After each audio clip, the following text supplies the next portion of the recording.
Alright guys, we're back again with another video. Today we're looking at the 511 TDU belt, and you can see that yes, legit, it is from 511. Distance across here, 1.5 inches. Distance across the entire buckle is 2 inches. Flip it over to the back here, 511 TDU belt in black. This also comes in tan and green as well. And a couple things that are cool about it. Obviously it's made out of a very sturdy webbing.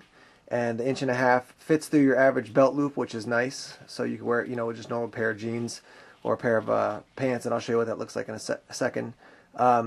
If you are working in an environment that you can't have any kind of metal on your belt, this is a great option for you. It's solidly made, and obviously 511's making high quality tactical gear, and no metal because you got this plastic buckle that is very beefy. It's not going to break on you. Every once in a while you get one of these belts that are, the buckles are just really poorly made. So this guy is going to be very sturdy for you. It runs true to size. I got mine in the 36-38, and it fits me just right. One thing I'll note is, let me go to the other end of this guy.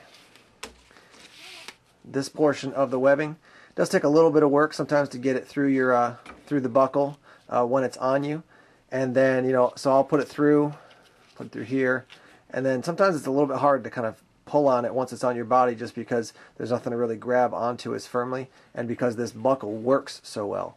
So you may want to, you can maybe want to get it a little bit bigger if you want to, so you have a little bit more something to pull.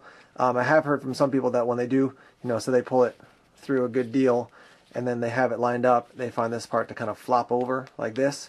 So I did see one guy basically just got a rubber O-ring from the hardware store, ran onto the belt, and then he just runs the O-ring, around here, and it's a tiny little ring as big as basically one of these sections, these tiny little sections across. So that'll keep it in place nicely. So that is the 511 TDU belt. It's going to run you about 15, 17 bucks in that area.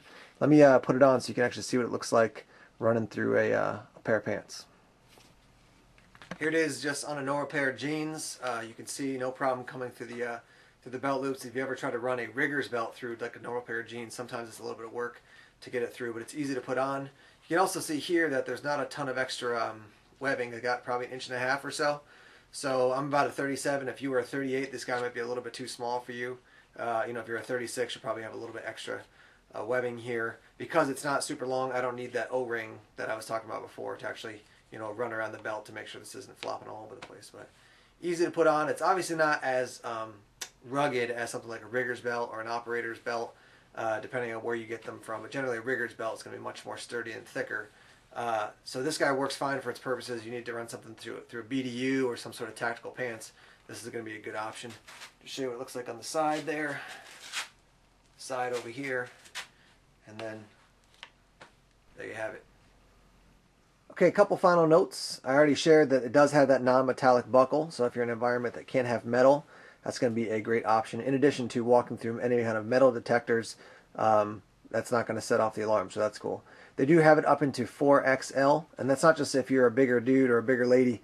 It's also if you need to put pouches, holsters, handcuffs, things like that on the belt, you'll have extra space.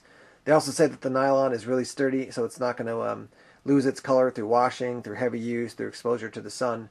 And then, overall, this is a really good product. They say that, if you come to a terrible situation, you need some extra webbing. Now you got this. It's basically an extra strap. So lots of cool features to this guy. Not super expensive. Check it out over at 511's website, or if you have a local brick and mortar store that you can walk in and check it out, or other places on the internet. Lots of places to get it. Very inexpensive, and a really cool tactical item. So 511 TDU belt. Thanks for checking out the video, guys. Subscribe, like this, and share with your friends so we can get more people checking out our YouTube channel. All right, take care, guys.